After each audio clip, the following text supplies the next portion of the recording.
This video is sponsored by coffee. Let's start this review with a wee bit of controversy. Which one of you bitches wants to dance? Nothing like polemic or pop culture opinion to gain some views. Christ knows I need them. Daniel Craig is hands down the best James Bond. He took over the reins after the colossal failure that was Die Another Day.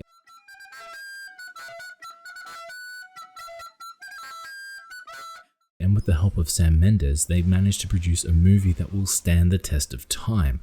Casino Royale took the tired, predictable, and overly camp formula of cinema's most beloved sexual predator And please sit in that stool.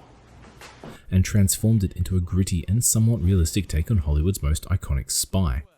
The raw and the violent were expertly juxtaposed with the glamorous and debonair, offering the perfect introduction to a new yet similar character. All the familiar pieces were there, but arranged slightly differently. A perfect metamorphosis for a character frozen in time. But GMG, this is a discussion of Yakuza Like a Dragon, not a love letter to James Bond. Get fucked, you cum stain! You see, the Yakuza series is not too dissimilar to the Bond dynasty, only going in reverse. Here we have a video game series that more or less followed the same plot points with each entry, only evolving the combat and expanding the minigame roster to keep each sequel feeling fresh. This isn't a slight against the series, mind you. The Yakuza games are undoubtedly worth the price of entry, and players will always get their money's worth. The city of Kamurocho is iconic, brimming with personality and charm. Over the course of 6 games, Kamurocho transformed into something more than a city, taking on a life of its very own, becoming a living, breathing character. While the Yakuza series as a whole set the standard for action combat and is solely responsible for boosting the sales of off-white suits. Unfortunately, Yakuza Like a Dragon is burdened by the ghosts of its predecessors, attempting to change the formula and splitting the fanbase in the process. The shift from action combat to turn-based JRPG was a bold choice. It's a bold strategy, Cotton. Let's see if it pays off for him. And unfortunately, it failed at its most fundamental level. Additionally, the change in character, although necessary, needed a fresh take, something new, something we haven't seen before. And in a way we got that, just not how Sega had hoped. If Kazuma Kiryu is the gritty, realistic Daniel Craig, then Ichiban Kasuga is the camp, irritating George Lazenby.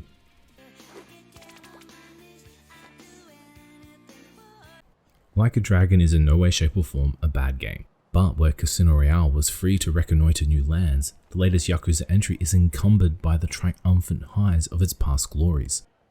The very worst part is the non-committal approach to implementing systems that are at the core of almost all other games in the genre. RGG seems reluctant to execute their own ideas, instead presenting the player with a shadow of a JRPG, ever more puzzling considering we're living in a post-Persona 5 world. Like a Dragon is a technically sound game that continues the Yakuza tradition of overwhelming the player with its absurd roster of enemies and NPCs, the ever-increasing register of minigames, and its effortless weaving of real-world politics into what is otherwise a comedy soap opera. Regrettably, Like a Dragon is a Frankenstein's monster of a game, with its various systems awkwardly stapled haphazardly around a broken core. A shallow and unrewarding turn-based combat system, the jarring disparity between pre-rendered and in-engine cutscenes, forgettable music, and worst of all, an insufferable main character who's ultimately let down by a studio unwilling to take risks where it mattered. There's nothing illegal about selling animal fuck videos. The first 55 of my 60 hours spent in Yokohama were fun, and for the most part, engaging. I was excited to see where the journey would end, but by the time the credits rolled, I felt conned, and not since Mass Effect 3 have I been so let down by a game's final moments, that they retrospectively tarnished the entire experience. Before we get back to the meat of the video, I feel it necessary to share my history with the Yakuza franchise, so you have a baseline for this discussion. My first experience being close to 12 years ago, which was Yakuza 4 on the PS3. Look, honestly, I really didn't like it, and so I quickly moved on. I've kept track of the franchise though, through some of my favorite YouTubers, and even wound up playing Yakuza Kiwami, so I do have a fairly decent understanding of the Yakuza lore. I am, however, a big fan of JRPGs, particularly the Persona, Dragon Quest, and Tales of series, with Persona 5 being my all-time favorite game.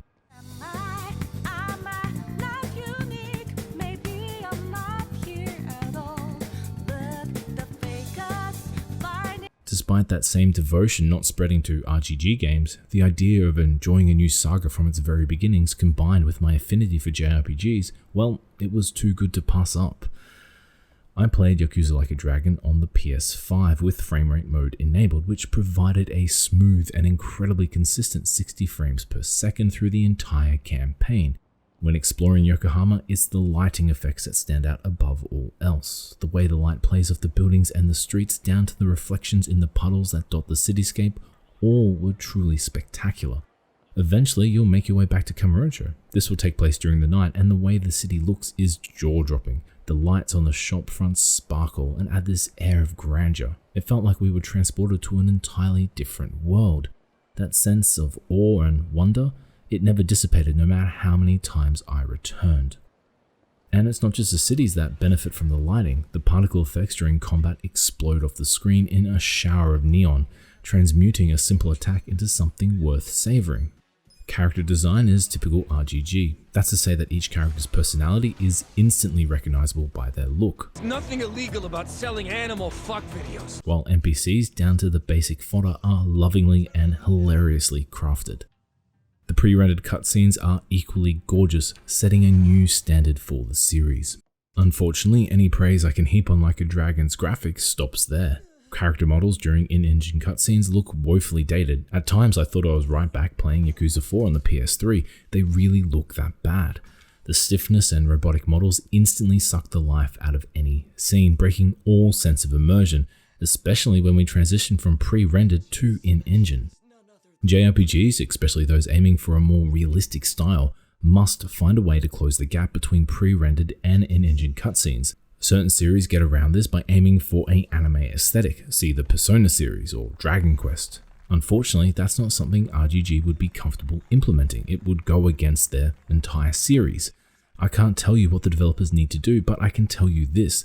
The series is already teasing mediocrity, and even the slightest misstep in future titles would spell disaster for the series. With each new entry continuing down the JRPG road, and given the power of the current generation of consoles, we're already seeing what smaller developers can accomplish. For RGG, there'll be no room for error. With the transition into a crisp new JRPG suit along with the new main character, there are expectations that Yakuza Like a Dragon placed upon itself. These range from the minor, such as the opening theme, to the major, such as the combat system. This new dawn for the Yakuza franchise was a brave decision, although decisive. Many fans embraced Ichiban, understanding and willing to accept a new protagonist, but it was those four little letters, JRPG, that disappointed a large portion of the player base. It was a risky and impressive move, taking up a loved franchise and removing what made it great to begin with. It's disappointing to say that RGG didn't go far enough. A title that has taken bits and pieces of other successful franchises and stapled the scraps wherever they please. There's nothing wrong with copying another studio's homework, as long as you make it unique to your game, and more importantly, you understand the theory behind the system. Let's begin with the combat. I'm going to use Persona 5 as my penultimate comparison. In Persona 5, each character has a pool of 8 abilities you can choose from. You can also replace any one of these skills whenever you level up. Each character will also have a strength and a weakness to an element: fire, wind, ice, thunder, etc. Characters such as Mona and Marco can heal, while other characters can offer support through buffs and debuffs. Because of your limited number of abilities, you have to be careful which you choose to keep. Personally, I don't bother too much with support abilities outside of healing. It's one of the many fallacies surrounding JRPG combat. Players who aren't fans see it as restrictive, when in reality it's far from it. You can customize a character to suit your playstyle, even if that character has a set class. Another fallacy regarding JRPGs is the idea that combat encounters are boring. Look, I get it. From the outside in, you may see a slow-moving process. You take your turn, your opponent takes theirs, you do it all over again and again and again. And sure, that's exactly what it is, at least on the surface. Ask any fan of the genre and they'll point you to battles that force you to abide by certain rules, from using skills in a set order or bringing with you a particular party member. JRPG combat is less of a dance and more akin to a game of chess. If you do think JRPG combat is simple and shallow, I urge you, please go play Persona 5 and experience it for yourself. Do not play Yakuza Like a Dragon if you want to experience a JRPG's combat for the very first time.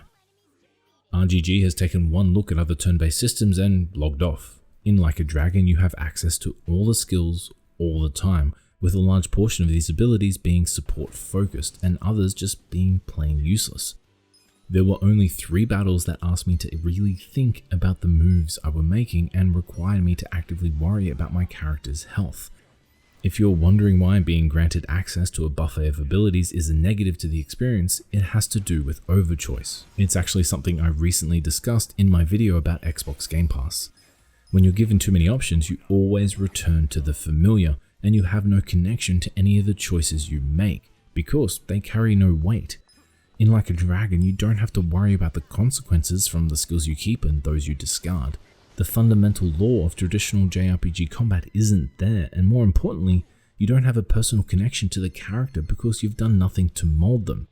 It also doesn't help that every attack feels the same, and every battle just becomes a chore by the end of it. One area RGG decided to go against the grain was the abandonment of traditional classes. Instead, we have a job system, quite literally in fact, as our cast of almost lovable heroes find themselves out of work and head down to their local Centrelink.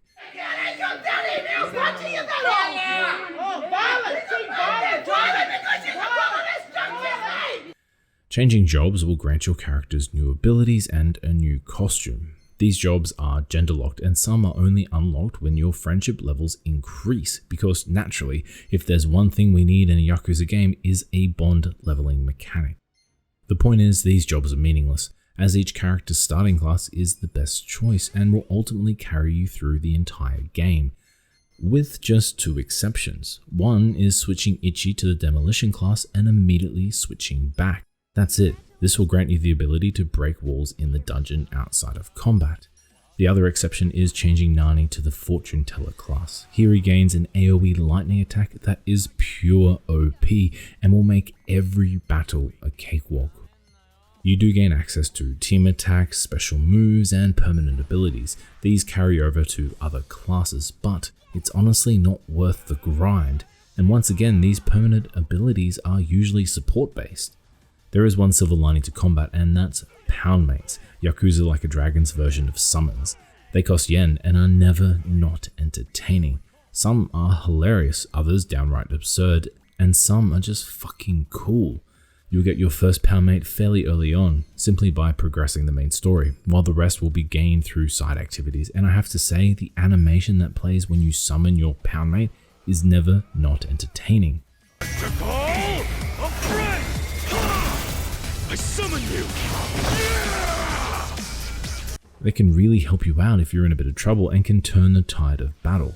The last 3 Poundmates you unlock can sometimes one-hit enemies or bring bosses down to half health. Poundmates, unfortunately, are on a cooldown and for some strange reason are on a day-night cycle. Some will only be available during the day and others during the night, which look, I get from an in-game world design choice, but it makes no sense from a gameplay perspective. RGG has restricted the player from the most entertaining aspect of combat. Worse still, more than half the Poundmates are, once again, support type. With every good move Yakuza Like a Dragon takes, it trips over itself and rolls 2 steps backwards. However, praise needs to be given to the developers who managed to seamlessly weave magic into the otherwise grounded game. Ichiban, our unknowing hero, envisions every fight he meanders into as a battle in his favorite video game series, Dragon Quest. It's these simple touches that show me the devs really thought about the smallest details of the game, but it boggles me that the fundamentals are half done or worse, missing. Speaking of missing, the music is another misstep, with hardly any unique or outstanding tracks. Only once do I remember the battle music changing. The other 59.5 hours was full of the same bland track after bland track. Good music can elevate even the worst aspects of any video game, whereas dull, uninspiring music will highlight those same faults. With the help of Persona 5, Doom, and Nier Automata, video game music has been given a new lease on life and can often rise above the game itself. It's a tragedy when a game so alive with personality is released without any memorable tracks. You could say that Yakuza Like a Dragon doesn't need any notable music. Previous games didn't, and you're right, but the previous games weren't JRPGs.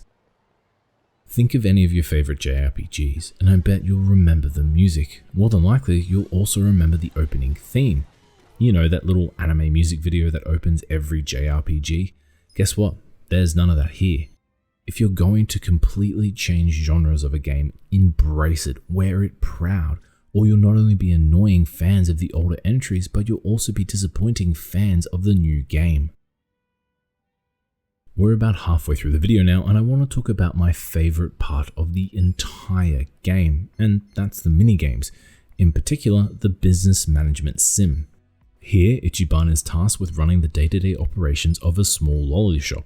Soon you're embroiled in a corporate conspiracy, and eventually you'll be batting up against a massive multinational.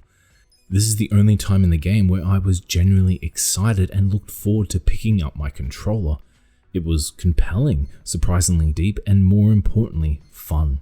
A tremendous amount of hype was spawned around the Dragon Kart Racing minigame, and I really don't understand why. Dragon Kart Racing is okay, it's perfectly acceptable, but the business management minigame is the golden star of Yakuza Like a Dragon. The mechanics are simple enough. Earn yen, add properties to your portfolio, decide on any business ventures and new deals you want to take, then finally take on the shareholders in a rock, paper, scissors battle that's been through the Yakuza blender. You can hire various workers, from a former Yakuza to a chicken. All of them have different stats, and then you invest into their training and ensure that they're happy and content. When you do finish this side story, you'll be sad, but also happy because you get some very nice little rewards. Firstly, playing the minigame even after you've finished it is the easiest way to earn yen, approximately 3 million every 5 minutes. And secondly, Ichiban gains a ridiculous special attack, where he goes full Tony Stark and uses a satellite to older on all the enemies unlucky enough to leave a bad Yelp review.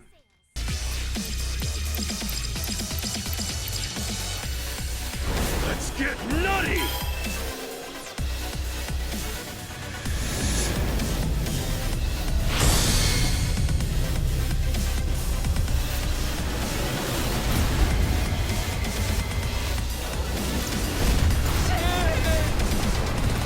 The other notable minigame entries were the previously mentioned Dragon Kart Racing. It's a wholly underdeveloped and unsatisfying racing kart game with minimal customization and awkward controls.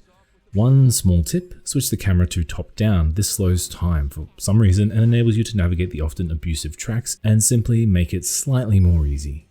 Then there's the cinema minigame, which tasks Ichiban with watching classic movies while trying not to fall asleep.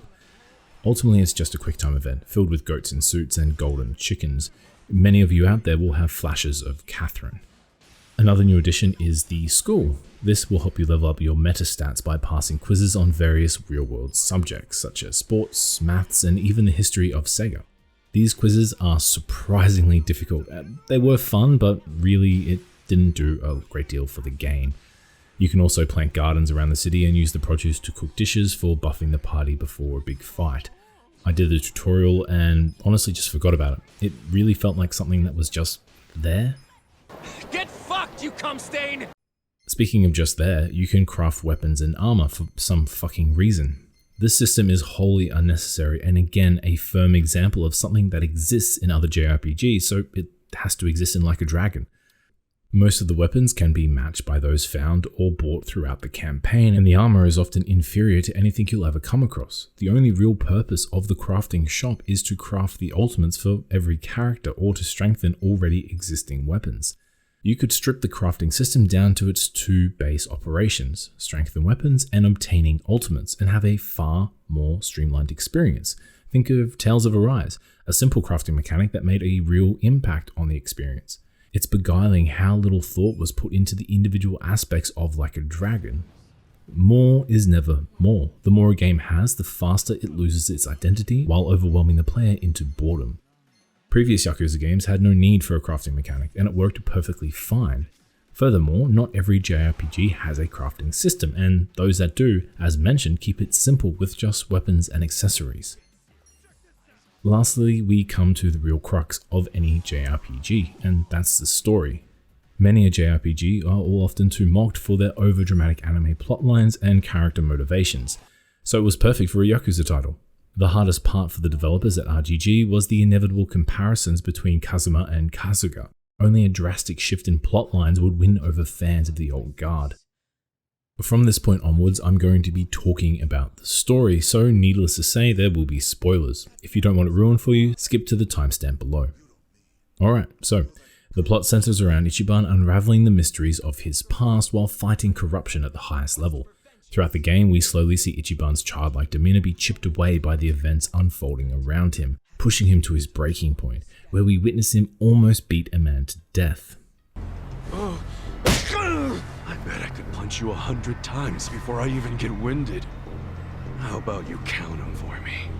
I'll take over once you black out. All these moments wonderfully set up a darker ending than any of the games before, laying the groundwork for Ichiban to finish as an anti-hero rather than a knight in shining armor. My theory was reinforced by the surprise twist that the big bad was none other than the young master, Ryo. He was Ichiban's friend, now responsible for the deportation of thousands of impoverished residents, the harassment of dozens, the deaths of many, and the murder of Ichiban's mentor. This was it, the moment I had seen coming for hours, and if I was a betting man, I would have bet my entire paycheck that Ichiban would give in to those primal tendencies and murder Ryo, or as Batman likes to call it, refuse to save him. Instead, what we get is Ichiban begging Ryo to let go of the past and accept his punishment, all the while continually referring to him as the young master. I can't tell you how much of a letdown this was. Hours of setup, waste. The biggest risk they should have taken was the one they let pass by. Yakuza Like a Dragon needed a fresh take on the protagonist. It's not just Ichi's refusal to kill, that's not the point. The issue is Ichi's forgiveness. Imagine if instead of begging, he stops just short of murder, reminding Ryu that he'll rot in jail. We achieve the same goal of leaving our protagonist somewhat less guilty, but also lay the foundations for a far darker saga ahead. These can play out and be explored across the multiple sequels. Having the game finish on a grittier ending would pave the way for his ultimate redemption. I mean, his back tattoo is a koi dragon, a symbol of change and evolution. I can honestly say that without a doubt this ending ultimately ruined the entire 56 hours that preceded it. Every decision, every character interaction was stained because our main actor turned into a sniveling child when we needed a strong adult. At its very core, the script is largely to blame. It plays against our human nature. How many of you out there would continue to call the man responsible for our imprisonment and all events preceding it, young master? Those two words show that our hero, our protagonist, has stood in place, frozen. Throughout the entire journey, he's failed to evolve as a character. Our odyssey, meaningless. Using Persona 5 again as an example, our hero, the player character, transforms from the collateral damage of the corrupt politicians to liberator of the people, standing up for the weak and taking charge of his life. When the time came to make hard decisions, those decisions were met head on. Like a Dragon did all the training for a marathon and quit meters before the finish line. At the very start of the video, I compared Casino Royale to Yakuza Like a Dragon. Both took a beloved franchise and set about altering the recipe to create a new experience. One clearly succeeded, and aside from the difference in medium, there is one obvious disparity between the two. Casino Royale took the base formula for a Bond movie and built layers upon it. We still have the classic Bond girl, the second act defeat, the car, the gadgets, but everything felt new. The filmmakers were committed and followed through with their actions. RGG weren't fully committed to the idea. Sure, we had a change in genre, but really that was it. If anything, our main character's story arc was a regression in many areas, and the final villain reveal was stunningly predictable. Looking back, I wonder if I was too harsh on Yakuza Like a Dragon. Get fucked, you cum stain! Then I think about those 60 hours I spent on a story that gave up on me. Those 60 hours on a character that had no character. The inevitable retirement of Kazuma needed to be met with more than a bold change in genre. With a franchise as iconic as the Yakuza series, it was unavoidable that many fans wouldn't warm to the idea of Kiryu's polar opposite. RGG certainly tried. The groundwork was there. Ichi's goofy and ignorant personality was primed for the next step in storytelling for the world of Yakuza, no longer shackled by the established protagonists and yet, unfortunately, haunted by them. RGG had the perfect opportunity to really create something exciting and something we haven't seen before, guiding the series to places it never dared. And no matter how fun the combat could be, no matter the enjoyment of the minigames, and regardless of the wacky characters you can meet, when our protagonist shows so little growth and the story is the equivalent of exiting a roundabout to a dead-end street, then what's the point of playing at all? There's nothing illegal about selling animal fuck videos. If it's for the combat, then you've got plenty of other JRPGs out there with far more engaging mechanics. If it's for the minigames, then you have all the previous Yakuza games to enjoy. Same point for the characters. A bad story can be forgiven if the combat is satisfying. Poorly designed combat systems can be brushed aside if the purpose for us fighting is compelling. But if the combat is half-assed and the story pointless, then what we have is a bland, forgettable experience. Yakuza Like a Dragon is a title relegated to video game purgatory, a game that will be neither remembered nor mourned. If you're a Yakuza fan, avoid Like a Dragon unless you have nothing else to play. And if you're a Japanese RPG fan, you have dozens of games that are far more worthy of your time than this limp shadow of a JRPG. Thank you so much for watching, everyone. I really appreciate you spending your time watching my videos. If you feel like leaving a like or even subscribing, that'd be great. If not, no worries. I hope you stay safe out there, take care, and we'll see you later.